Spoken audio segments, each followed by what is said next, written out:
Após anos de estrada, hoje eu decidi contar essa história. Eu nunca fui bom em contar histórias, mas essa aqui eu nunca esqueci. Então, se você gosta desse tipo de relato, já te peço que se inscreva no canal para me dar uma força.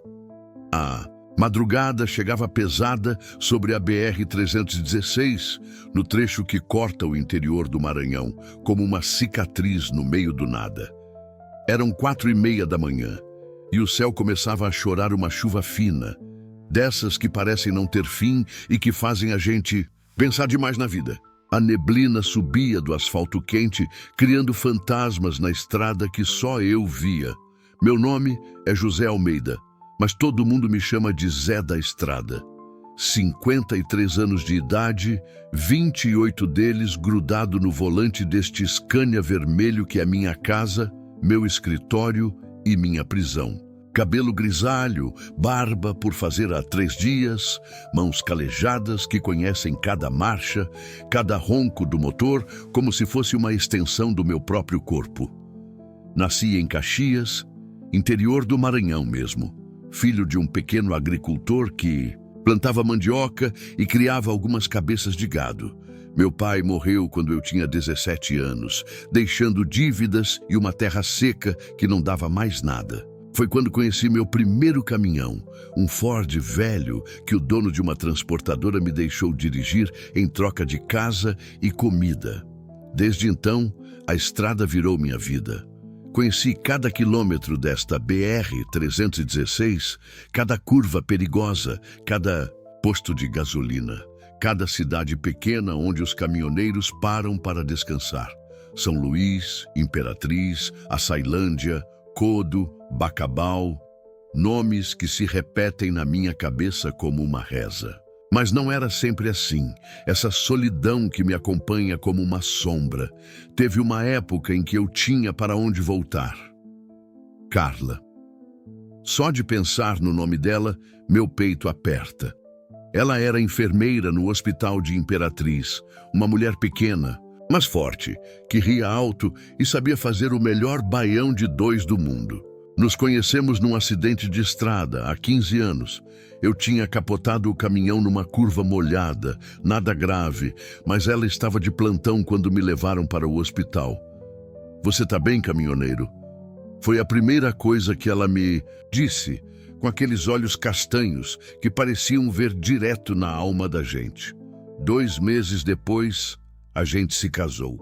Ela largou o apartamento na cidade e veio morar comigo numa casa pequena que eu tinha comprado em Açailândia. Por 3 anos, foram os melhores da minha vida. Carla me esperava voltar das viagens, sempre com um sorriso no rosto e um café quente na mesa. Quando ela engravidou do Pedrinho, eu pensei que tinha encontrado o céu na terra. Mas o diabo mora nos detalhes, como diz o ditado.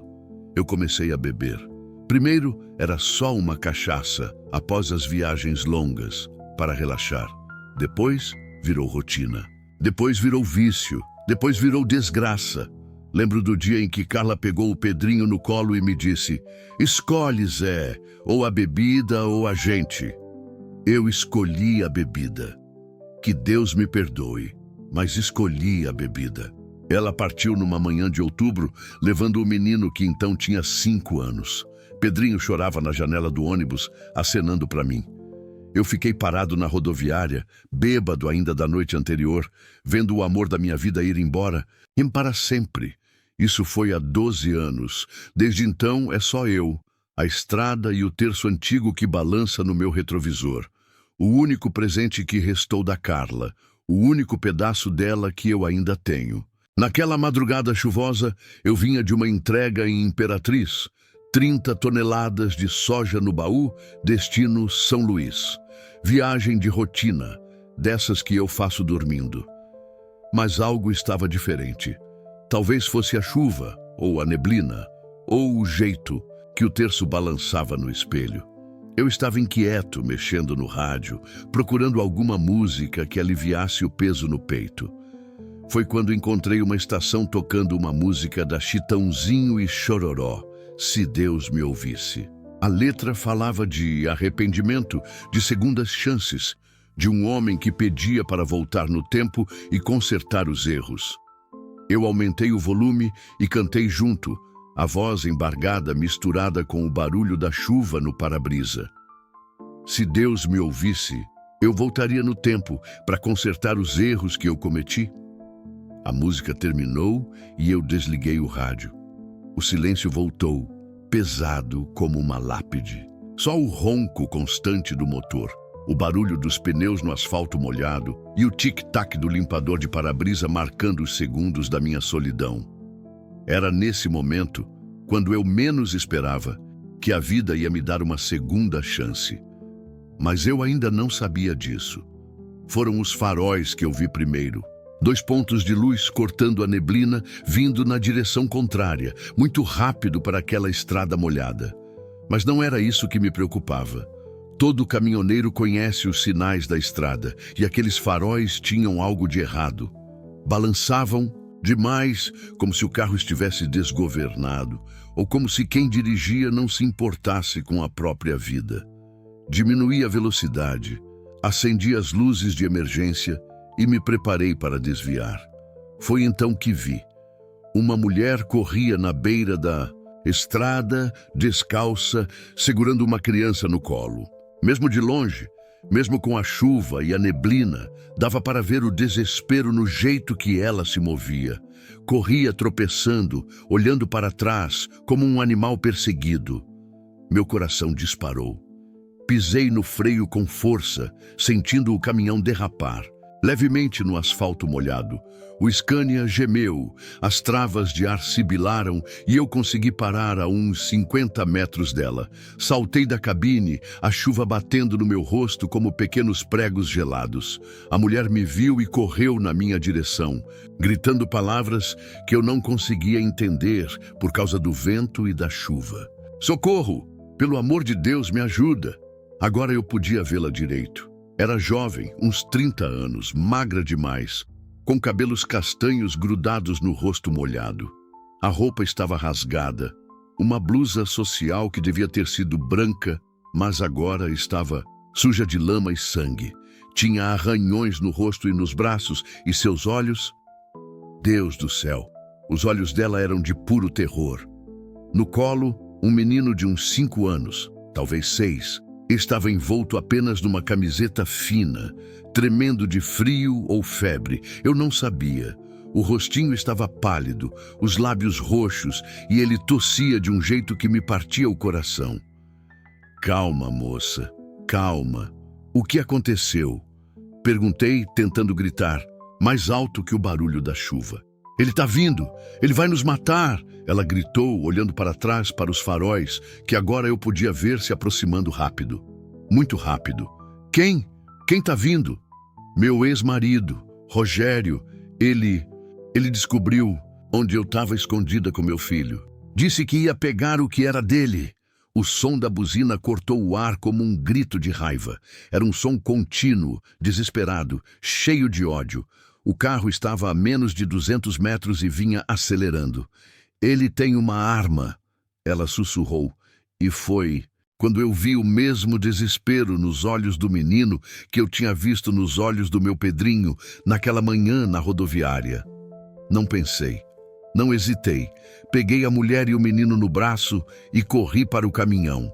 "Sobe! Sobe agora!" Ela subiu, primeiro puxando o filho. Eu saltei para o banco do motorista, liguei o motor e pisou fundo no acelerador. O Scania rugiu, as rodas traseiras giraram no asfalto molhado e saímos dali como se o diabo estivesse no nosso encalço, e talvez estivesse mesmo. O carro colou na nossa traseira. Agora eu podia ver pelo retrovisor. Era um Corsa preto, amassado, com o para-brisa trincado. Quem dirigia devia estar louco, porque vinha fazendo zigue-zague, tentando nos ultrapassar numa estrada que mal cabia 2 carros. "Como é seu nome, moça?" perguntei, tentando manter a voz calma enquanto mudava de marcha. Ana Luísa Santos. E este é o Mateus, meu filho." O menino estava deitado no banco com a cabeça no colo da mãe. Respirava com dificuldade e eu podia ver que estava febril. Seus olhos estavam fechados, mas de vez em quando ele gemia baixinho. Ele está doente? Pneumonia. Começou ontem. Eu ia levar ele no hospital quando o Rogério apareceu. Cadê vocês estavam escondidas? Numa casa em Codó. Minha irmã mora lá, mas ele descobriu. Não sei como, mas descobriu. O Corsa buzinou, atrás de nós. E eu vi pelo retrovisor que o cara estava gesticulando, gritando alguma coisa que eu não conseguia ouvir por causa do barulho do motor. Ele vai desistir, Ana.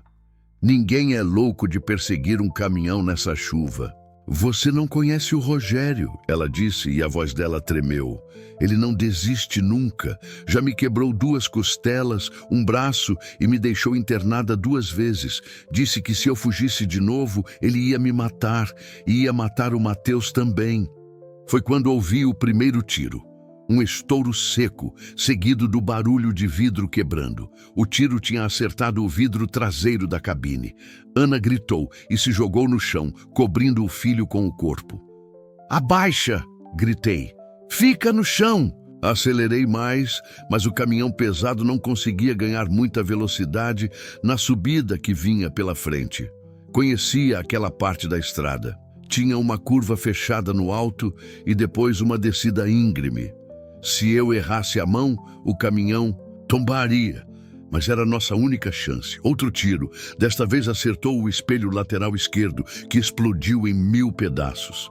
Ele está tentando furar os pneus. Pensei comigo mesmo. Se conseguir, a gente está perdido. Ana chorava baixinho, sussurrando algo no ouvido do filho. Parecia uma oração. Cheguei na curva. Era agora ou nunca.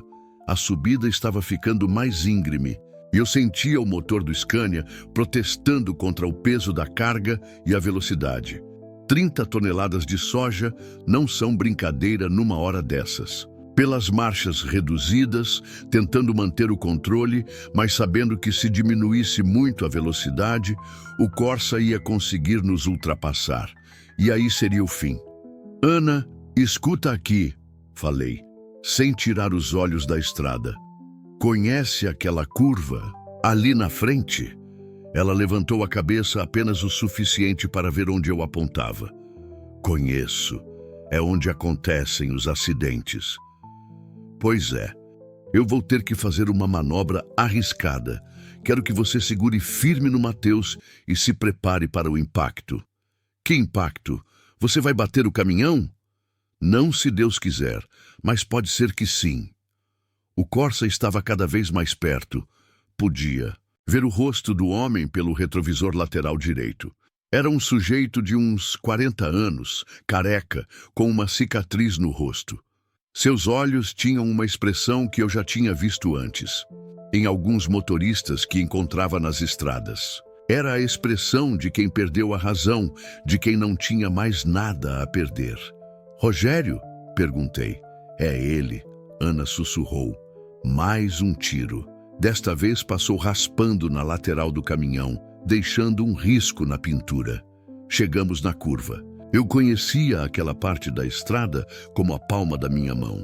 Tinha passado ali milhares de vezes em 28 anos de estrada. Sabia que depois da curva vinha uma descida de quase 2 quilômetros, cheia de buracos e pedras soltas. Um carro pequeno poderia passar, mas teria que ir devagar. Um caminhão carregado. Bem, seria como descer uma montanha russa. Reduzia a velocidade na entrada da curva, deixando o Corsa se aproximar.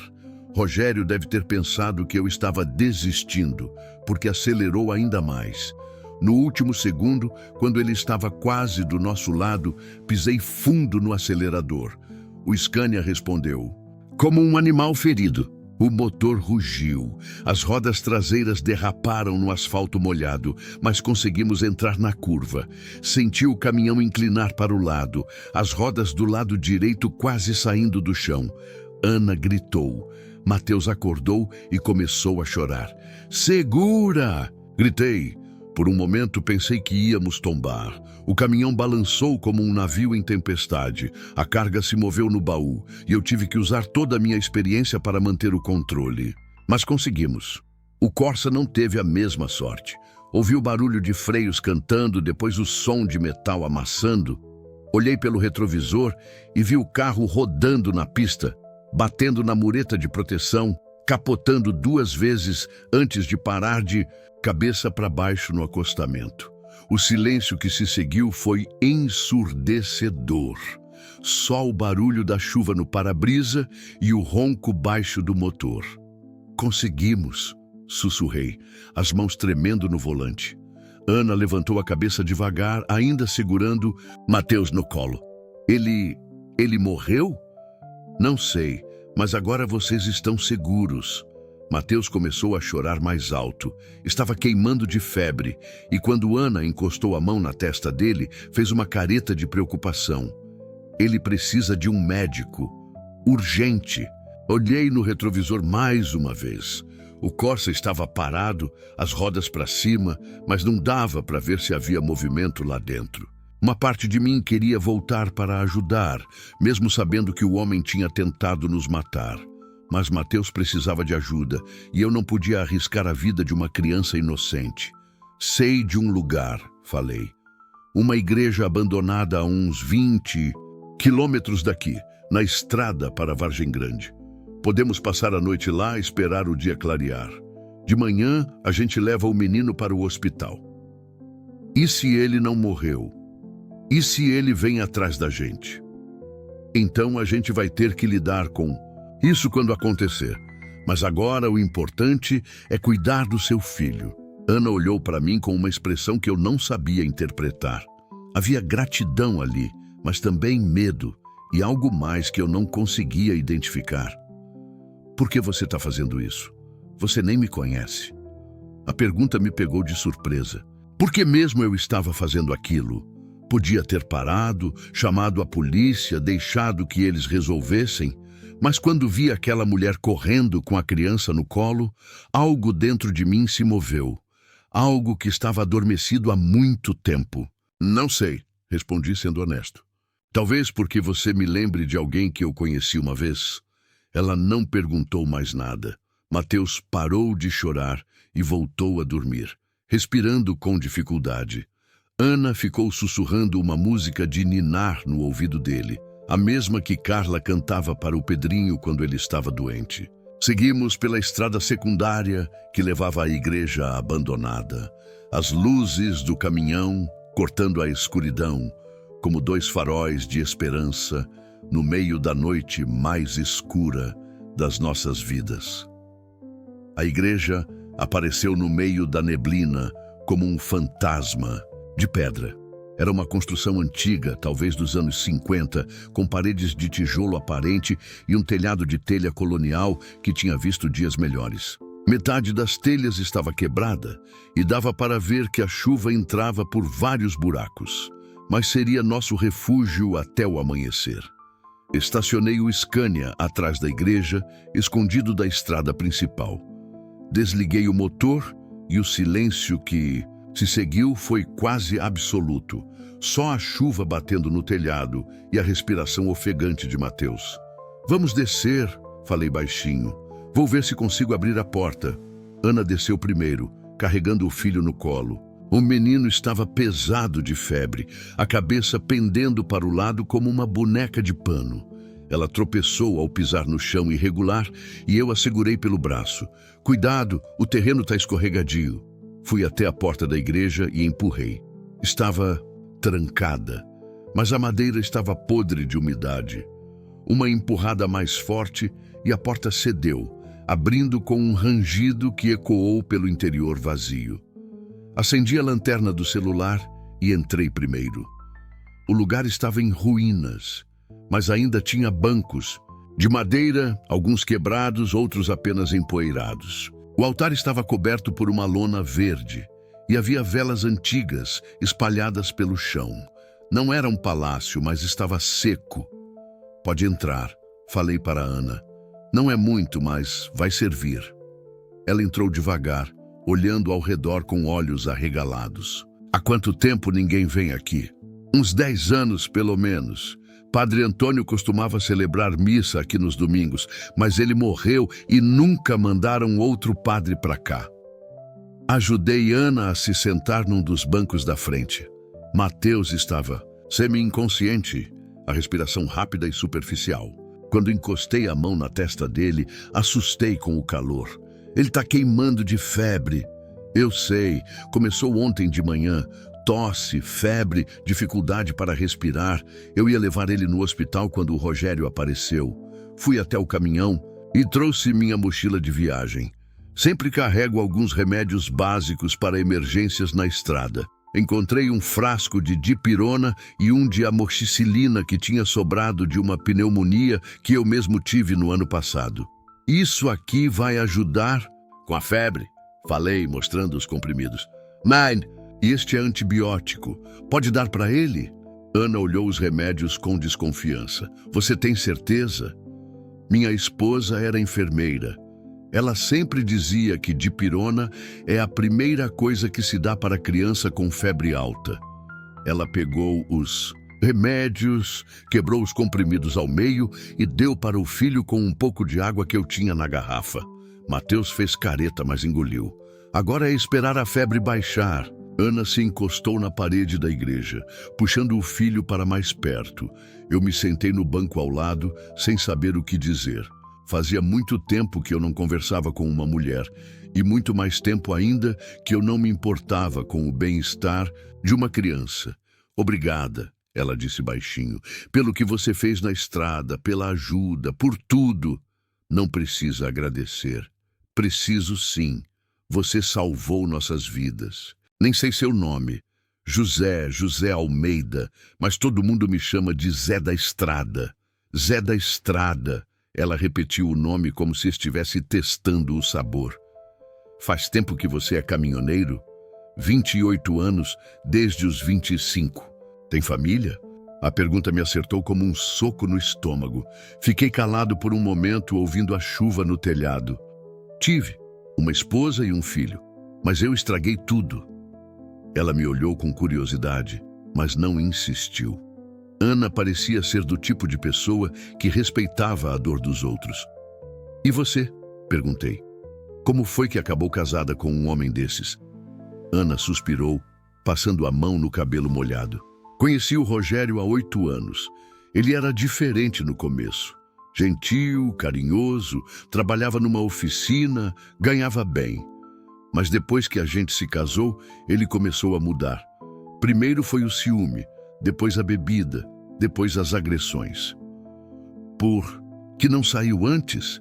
Tentei, muitas vezes, mas ele sempre me achava, sempre dizia que ia mudar, e eu acreditava.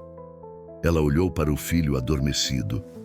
Quando o Mateus nasceu, eu pensei que ele ia se acalmar. Mas piorou.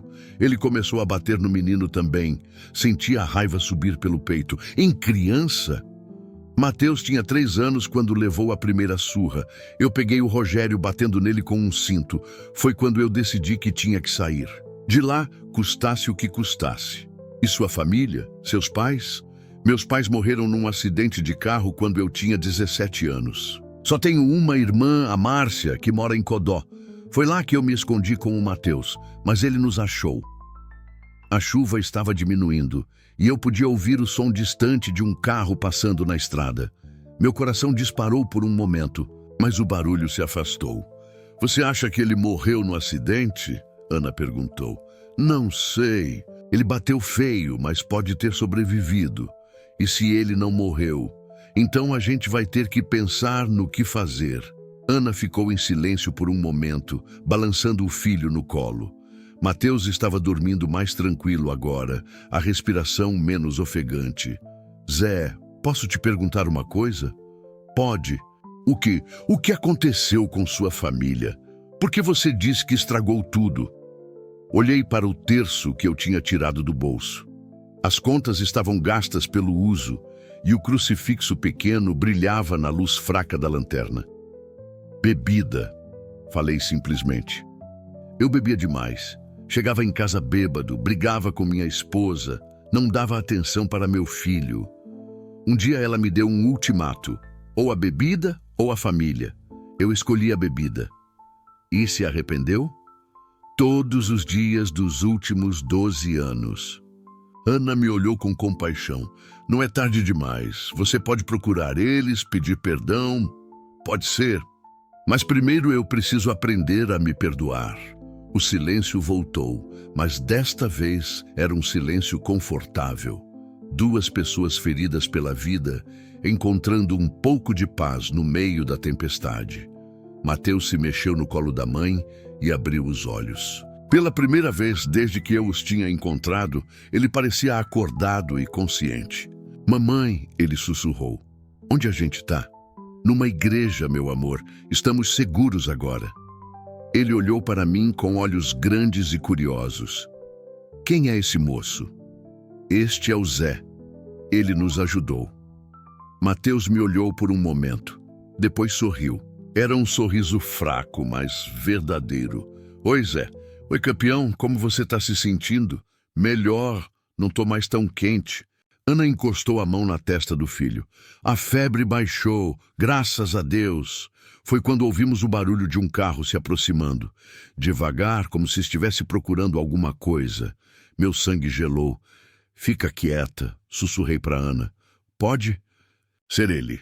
Apaguei a lanterna e me esgueirei até a janela lateral da igreja. Através do vidro embaçado, pude ver um farol de carro varrer o pátio da igreja. O carro estava andando devagar, parando de vez em quando, como se o motorista estivesse procurando pegadas ou sinais. O carro parou bem em frente à igreja. O motor continuou ligado. Era um Corsa preto, amassado, mas ainda funcionando. Rogério tinha sobrevivido ao acidente. O Corsa ficou parado em frente à igreja por quase 5 minutos. Eu podia ver a silhueta de Rogério no banco do motorista, a cabeça se movendo de um lado para o outro, como se estivesse procurando algo. Ana estava paralisada de medo ao meu lado, com Mateus no colo, tapando a boca do menino para que ele não fizesse barulho. Através da janela embaçada, vi quando ele desceu do carro. Mancava da perna esquerda e tinha um corte na testa que sangrava, mas estava vivo. E pela postura ainda estava perigoso. Ana, ele gritou, a voz ecoando no silêncio da madrugada. Eu sei que vocês estão aí. Não adianta se esconder. Ana tremia tanto que eu tive medo de que ela fosse desmaiar. Peguei sua mão e apertei, tentando transmitir calma que eu mesmo não sentia. Sou eu, o papai. Rogério continuou, agora numa voz mais doce, fingindo carinho. Mateus, filho, o papai está aqui. Vem cá, meu menino. Mateus começou a chorar, baixinho. Ana o abraçou mais forte, sussurrando no ouvido dele para ficar quieto. Não adianta, Ana. Eu vi as pegadas no barro. Sei que vocês entraram aí. E sei que tem alguém ajudando vocês. Vou contar até 10. Se vocês não saírem, eu vou entrar aí e buscar. O silêncio que se seguiu foi terrível. Eu podia sentir o cheiro do medo no ar, misturado com o cheiro de mofo da igreja velha. 1, 2, 3. Olhei em volta, procurando alguma saída. A igreja tinha uma porta lateral que dava para o cemitério, mas estava bloqueada por uma estante de madeira velha. A única saída era a porta da frente, por onde Rogério ia entrar. 4, 5, 6... Era agora ou nunca. Fiz sinal para Ana ficar quieta e me esgueirei até a porta da frente. Se Rogério ia entrar, pelo menos eu estaria esperando por ele. 7, 8, 9. Peguei um pedaço de madeira que tinha se soltado de um dos bancos. Não era grande coisa, mas era melhor que nada. 10. A porta se abriu devagar, rangendo nos gonzos enferrujados. Rogério entrou com cuidado. Uma pistola pequena na mão direita. Estava mais machucado do que eu tinha imaginado. Além do corte na testa, tinha o braço esquerdo num ângulo estranho, provavelmente quebrado. Saiam daí! Ele gritou apontando a arma para as sombras. Eu não vou machucar ninguém, só quero minha família de volta. Foi quando Mateus tossiu. Rogério se virou na direção do som e foi quando eu agi. Saltei das sombras e bati na mão dele com um pedaço de madeira. A pistola voou longe, batendo na parede e deslizando pelo chão de pedra. Rogério gritou de dor e raiva, se virando para me enfrentar. Mesmo machucado, ele era mais novo que eu, e a raiva o deixava perigoso. Quem é você, desgraçado? Que tá se metendo onde não é chamado? Alguém que não vai deixar você machucar uma criança, respondi, mantendo o pedaço de madeira levantado. Ele riu, um som sem humor. Criança? Esse menino é meu filho. Tenho o direito de educar ele como eu quiser. Educar não é bater. Você não entende nada. Ana enche a cabeça dele de mentiras sobre mim. Fala que eu sou monstro. Mas eu amo. Meu filho, amo minha mulher. Engraçado jeito de mostrar amor. Batendo neles, ameaçando matar. Rogério deu um passo na minha direção, os punhos cerrados. Ela é minha mulher. O menino é meu filho. Ninguém vai me separar da minha família. Não são mais sua família. Você perdeu esse direito. Foi quando ele partiu para cima de mim. Mesmo com o braço quebrado, Rogério era forte. Conseguiu me derrubar. E rolamos pelo chão da igreja, lutando pela sobrevivência. Ele tentava me estrangular com a mão boa, e eu tentava empurrá-lo para longe. Ana gritou e correu com Mateus para o fundo da igreja, tentando se esconder atrás do altar. A luta durou talvez 2 minutos, mas pareceu uma eternidade. Rogério estava machucado, mas a raiva o deixava mais forte. Conseguiu me dar um soco no rosto que me deixou tonto. Aproveitou para se soltar e correr atrás da pistola. Agora você vai ver, ele gritou, pegando a arma. Mas quando se virou para apontar para mim, eu já estava de pé e havia pego algo que ele não esperava. O crucifixo de ferro que ficava no altar da igreja. Era pesado, do tamanho de um martelo. Larga essa arma, Rogério. Você não tem coragem de me bater com isso. Você quer apostar sua vida nisso? Por um momento, ficamos nos encarando. 2 homens quebrados, cada um lutando por algo diferente. Ele lutava para manter uma família que já tinha perdido há muito tempo. Eu lutava pela chance de fazer algo certo pela primeira vez em 12 anos. Papai, para! A voz de Mateus cortou o silêncio como uma faca. O menino tinha saído de trás do altar e vinha na nossa direção, chorando. Para de brigar com o tio Zé! Rogério olhou para o filho e por um momento sua expressão se suavizou. Mateus, filho, vem cá com o papai. Vamos para casa. Não quero ir para casa, papai. Você machuca a mamãe. Você me machuca também. Eu não quero machucar vocês. Eu amo vocês. Então por que você bate na gente? A pergunta simples de uma criança de 5 anos deixou Rogério sem resposta. Ele olhou para a pistola na mão, depois para mim, depois para Ana, que estava chorando atrás do altar. Por quê? Porque vocês não me obedecem, porque vocês não me respeitam. Respeito não se ganha na força. Falei. Se ganha com amor, com carinho, sendo um bom pai, um bom marido. Cala a boca. Você não sabe de nada, não tem família, não tem filho. Não sabe o que é ver sua mulher fugir com seu filho, colocando eles contra você. Eu sei sim. Eu tive uma família e perdi ela porque fui um péssimo marido e um péssimo pai, igual a você. Rogério me olhou com surpresa. O quê? Eu tinha uma esposa e um filho. Perdi eles por causa da bebida, por causa da minha violência, da minha irresponsabilidade. Meu filho tinha a mesma idade do Mateus quando minha esposa foi embora. E daí? E daí que eu aprendi que quando você perde uma família, não é indo atrás na força que você vai recuperar. É mudando-se, tornando uma pessoa melhor. Mas para isso, primeiro você tem que aceitar que errou. Rogério ficou em silêncio por um momento, a arma tremendo na mão. Eu não posso deixar eles irem embora, ele sussurrou. Eles são tudo o que eu tenho. Se você os ama de verdade, vai deixar eles serem felizes, mesmo que seja longe de você. Mateus deu mais alguns passos na nossa direção. Papai, guarda essa arma, tô com medo. Rogério olhou para o filho e vi lágrimas nos olhos dele. Pela primeira vez, desde que tinha entrado na igreja, ele parecia mais humano que monstro. Desculpa, filho. Papai não queria te assustar. Devagar, muito devagar, ele baixou a arma. Foi quando Ana apareceu atrás do altar. Rogério, escuta o que eu vou te dizer pela última vez. Ele se virou para ela, esperando. Eu não te amo mais. Há muito tempo. O que tinha entre a gente morreu na primeira vez que você levantou a mão para mim. Mas o Mateus é seu filho, e sempre vai ser. Se você mudar, se você procurar ajuda, se você se tratar, talvez um dia ele possa ter um pai de verdade. E você?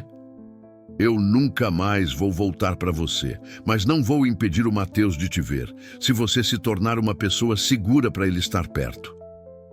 Rogério ficou parado por um longo momento processando as palavras. Depois, surpreendentemente, colocou a pistola no chão e se sentou num dos bancos da igreja. Eu não sei como mudei tanto, ele disse, a voz quebrada. Não era assim quando era jovem. Minha mãe me criou direito. Meu pai nunca bateu em ninguém. A gente sempre pode escolher ser diferente, falei. Eu escolhi mal durante muito tempo, mas ainda estou tentando escolher melhor. Mateus se aproximou devagar do pai. Papai, você vai parar de ser ruim? Rogério olhou para o filho com os olhos cheios de lágrimas. Vou tentar, filho. Vou tentar muito. O amanhecer chegou devagar, pintando o céu de rosa e dourado através das janelas quebradas da igreja. A chuva tinha parado e se podia ouvir o canto dos pássaros lá fora, misturado com o som distante de carros na estrada. Rogério estava sentado no mesmo banco há 2 horas, a cabeça entre as mãos. Não tinha falado mais nada desde que colocou a arma no chão. Ana estava do outro lado da igreja com Mateus, que havia voltado a dormir. A febre tinha baixado completamente e ele respirava normal. Eu fiquei acordado a noite toda, vigiando, pensando na vida, no destino, nas chances que a gente tem de consertar as coisas. Zé, Ana me chamou baixinho, podemos conversar lá fora? Saímos da igreja, deixando Mateus dormindo e Rogério mergulhado nos próprios pensamentos. O ar da manhã estava fresco e limpo depois da chuva. Dava para ver o sol nascendo atrás das árvores e pela primeira vez em muito tempo eu senti algo parecido com esperança. O que você vai fazer agora? Perguntei. Não sei. Não posso voltar para Codó. Ele sabe onde minha irmã mora. E para onde você quer ir? Ana olhou para o horizonte, onde o sol nascia. Sempre quis conhecer Brasília. Penso em recomeçar lá, conseguir um emprego, colocar o Mateus numa escola boa. É longe. É, mas talvez seja longe o suficiente. Ficamos em silêncio por um momento, ouvindo os pássaros cantarem. Zé, posso te perguntar uma coisa? Pode. Por que você não procura sua família? Sua ex-esposa e seu filho? A pergunta que eu fugia há 12 anos. Por que tenho medo? Medo de quê? Medo de que eles não me perdoem. Medo de que seja tarde demais. Medo de que eu tenha estragado tudo de um jeito que não tem conserto. Ana me olhou com aquele jeito dela, que parecia ver além das palavras. Você salvou a minha vida e a vida do meu filho. Enfrentou um homem armado para proteger 2 pessoas que nem conhecia. Isso não é coisa de homem que estragou tudo sem conserto. Talvez. Com certeza. E sabe de uma coisa? Acho que você não encontrou a gente por acaso. Acho que foi o destino. Você acredita em destino? Depois de ontem, acredito em tudo. Rogério apareceu na porta da igreja. Parecia ter envelhecido 10 anos numa noite. Os olhos estavam vermelhos e ele mancava mais que antes. Ana, ele disse, posso falar com você? Ela hesitou, mas concordou. Eles conversaram por uns 15 minutos, longe de mim. Não dava para ouvir o que falavam, mas vi que Ana chorava e que Rogério também. No final, eles se abraçaram. Não foi um abraço de amor, mas de despedida, de perdão. Rogério se aproximou de mim depois. Obrigado, ele disse simplesmente. Pelo quê? Por não ter me matado quando podia, por ter me ajudado a ver as coisas de jeito diferente. Todos nós merecemos uma segunda chance. Eu vou procurar ajuda. Vou me internar numa clínica. Ana me deu o número de um lugar em Imperatriz que trata gente como eu. E o Mateus?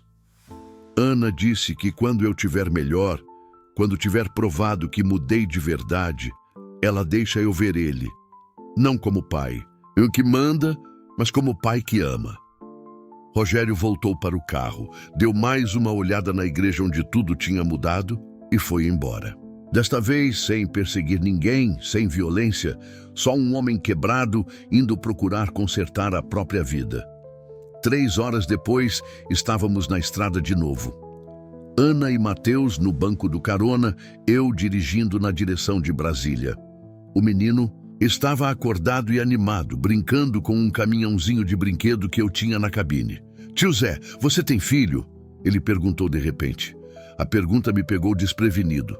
Tenho sim, campeão. Um menino da sua idade. Quer dizer, ele tinha sua idade, agora já tá grandão.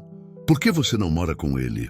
Porque o papai dele foi bobão e machucou os sentimentos da mamãe dele. Daí eles foram embora. Igual o meu papai fez? Igual. Mateus ficou pensativo por um momento. Mas o meu papai vai se tratar para ficar bonzinho de novo. Você não pode se tratar também? Ana me olhou de canto de olho, esperando a resposta. Sabe de uma coisa, Mateus? Acho que posso sim. Chegamos em Brasília no final da tarde.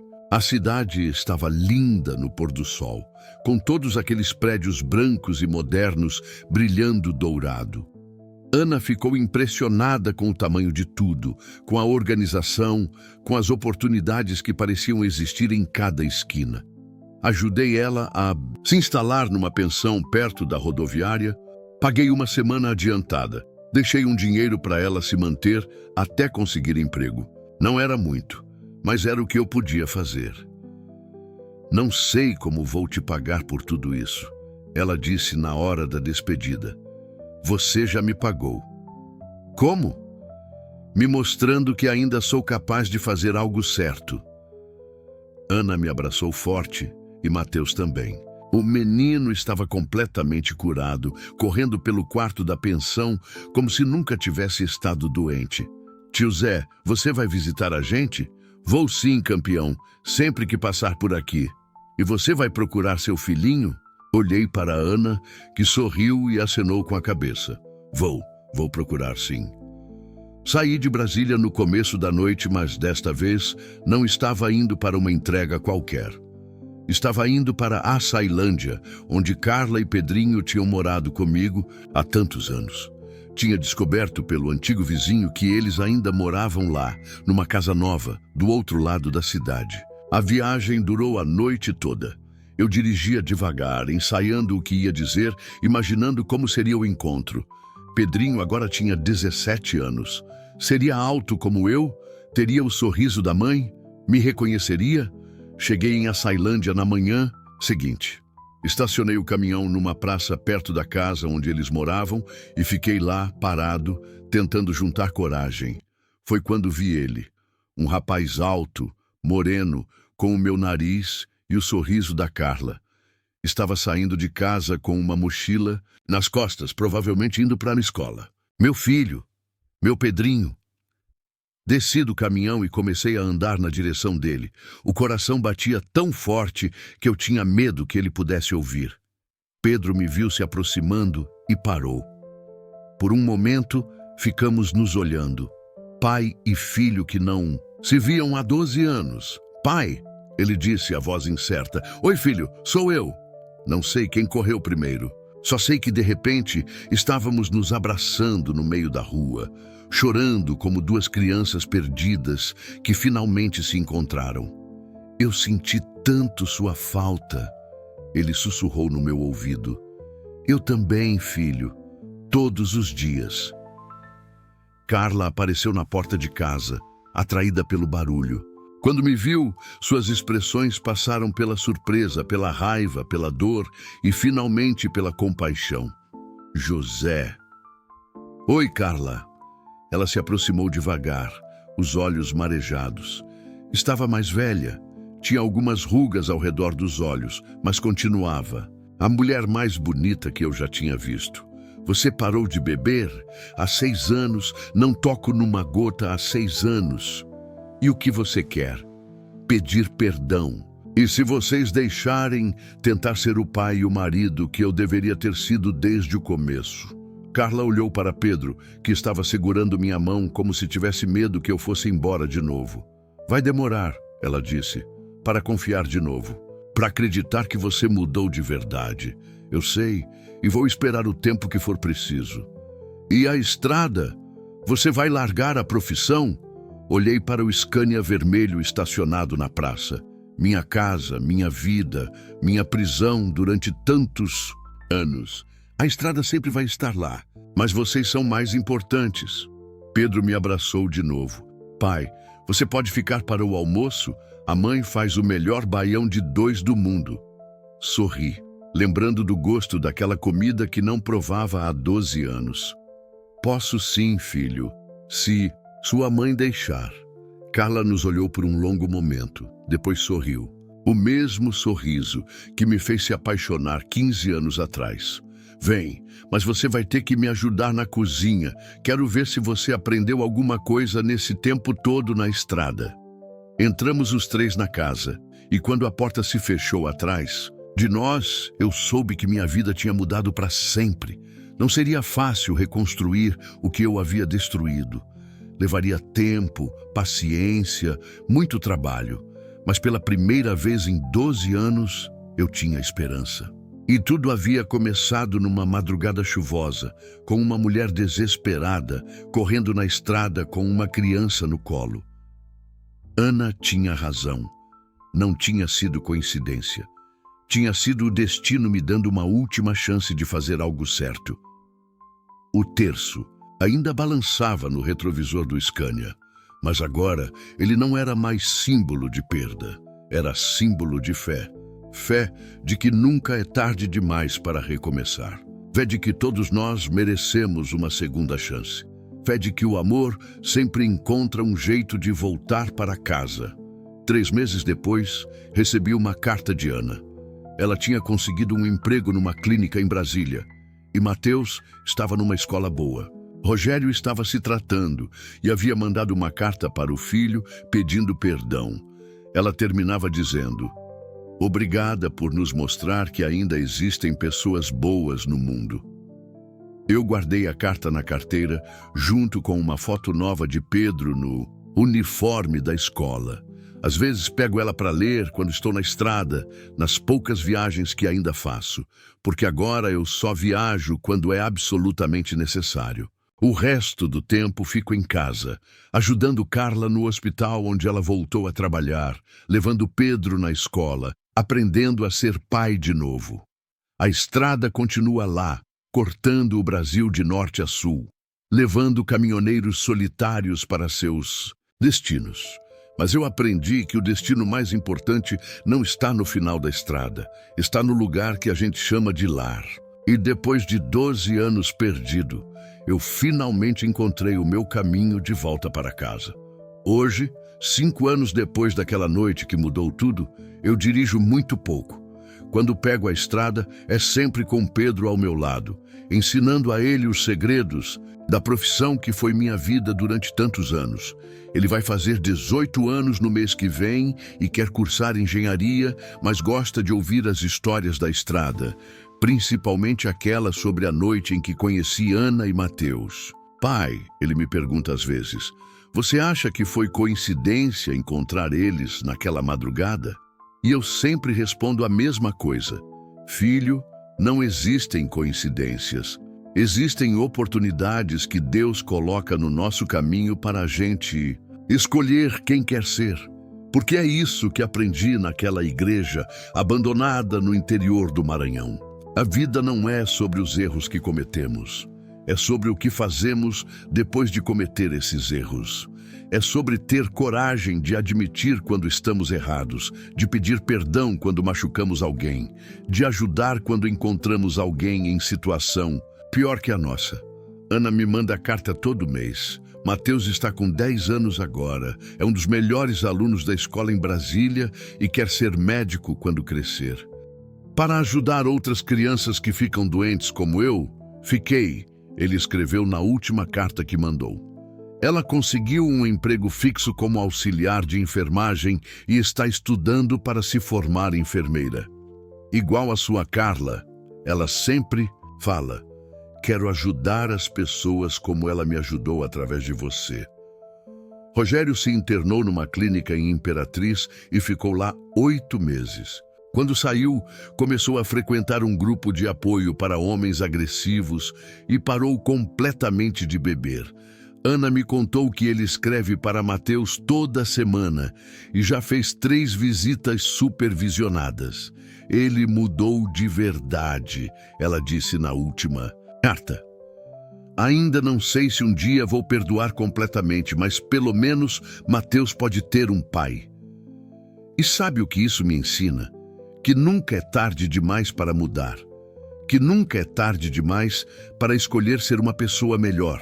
Eu passei 12 anos da minha vida achando que tinha estragado tudo sem conserto, que não merecia perdão, que era melhor ficar sozinho na estrada, fugindo dos meus problemas. Mas a verdade é que eu estava com medo. Medo de enfrentar as consequências dos meus atos, medo de pedir perdão, medo de ouvir um não. O que eu não sabia é que o perdão não vem só dos outros, vem de dentro da gente também. Quando parei de beber, quando comecei a olhar no espelho e aceitar quem eu havia sido, quando tive coragem de voltar para a Açailândia e bater na porta da Carla, eu não estava só pedindo perdão dela, estava me perdoando também. Carla e eu nos casamos de novo no ano passado. Foi uma cerimônia pequena, só com Pedro, minha irmã e alguns amigos. Mas foi o dia mais feliz da minha vida, porque desta vez eu sabia o valor do que eu tinha. Desta vez eu estava ali por escolha, não por obrigação. Desta vez eu era um homem melhor. Hoje trabalho como instrutor numa autoescola em Açailândia, ensinando jovens a dirigir. É engraçado como a vida dá voltas. Passei 28 anos dirigindo caminhão, fugindo dos meus problemas, e agora ensino outros a dirigir para construir seus sonhos. Cada aluno que forma, cada jovem que conquista a carteira de motorista é uma pequena vitória contra o homem que eu era antes. Tem dias difíceis, claro. Tem dias em que a saudade da estrada aperta, em que eu olho para o Scania vermelho parado na garagem e sinto vontade de ligar o motor e sair dirigindo sem rumo. Mas aí eu olho para Pedro fazendo lição de casa na mesa da cozinha, ou para Carla, preparando o jantar cantarolando baixinho, e eu lembro por que vale a pena ficar. O que aconteceu naquela madrugada chuvosa me ensinou que todos nós temos a capacidade de ser heróis na vida de alguém. Ana precisava de alguém que a protegesse, e eu estava lá. Mateus precisava de alguém que cuidasse dele, e eu estava lá. Mas sabe quem mais precisava de ajuda? Eu mesmo. E foi ajudando eles que eu aprendi a me ajudar. É isso que quero deixar para quem está lendo esta história. Não importa o que você fez no passado. Não importa quantas vezes você caiu, quantas pessoas você machucou, quantas oportunidades você perdeu. O que importa é o que você vai fazer agora, hoje, neste momento. Você pode escolher continuar fugindo dos seus problemas, ou pode escolher enfrentá-los. Pode escolher continuar machucando as pessoas que ama, ou pode escolher pedir perdão e tentar consertar as coisas. Se você está lendo isso e tem uma família que perdeu, procure ela. Se você tem um vício que está destruindo sua vida, procure ajuda. Se você está em um relacionamento abusivo, tenha coragem de sair. Se você conhece alguém que está precisando de ajuda, estenda a mão. Porque a vida é feita de escolhas. E toda escolha que fazemos nos leva para um caminho diferente. Naquela madrugada no Maranhão, eu escolhi parar o caminhão e ajudar uma desconhecida. Poderia ter seguido viagem, fingido que não vi nada, deixado que outros resolvessem o problema. Mas escolhi parar. E essa escolha mudou não só a vida dela, mas a minha também. As estradas do Brasil são longas e cheias de curvas perigosas, mas são também cheias de oportunidades de encontro, de ajuda mútua, de transformação. Cada pessoa que cruzamos o caminho é uma chance de fazer a diferença. Cada momento é uma oportunidade de escolher quem queremos ser. Eu escolhi ser melhor. Ana escolheu recomeçar. Rogério escolheu se tratar. Pedro escolheu perdoar. Carla escolheu dar uma segunda chance ao amor. E você? Que escolha vai fazer hoje? O terço ainda balança no retrovisor do Scania, mas agora ele não é mais. Símbolo de perda ou culpa. É símbolo de fé na capacidade humana de mudança, de esperança na possibilidade de redenção, de crença de que nunca é tarde demais para voltar para casa. As estradas continuam lá, cortando o país de norte a sul, levando pessoas aos seus destinos. Mas aprendi que o destino mais importante não está no final da estrada. Está no meio do caminho. Nos encontros que fazemos, nas vidas que tocamos, nas escolhas que fazem de nós pessoas melhores. Naquela noite chuvosa no interior do Maranhão, 3 vidas se cruzaram por acaso, ou por destino, ou por misericórdia divina. Não importa como você chama. O que importa é que todas saímos transformadas daquele encontro. E que a partir dali, cada um de nós escolheu um caminho diferente. Um caminho de esperança, de perdão, de recomeço. Se você chegou até aqui nesta história, é porque algo dentro de você também quer mudar, também quer uma segunda chance, também acredita que é possível ser melhor.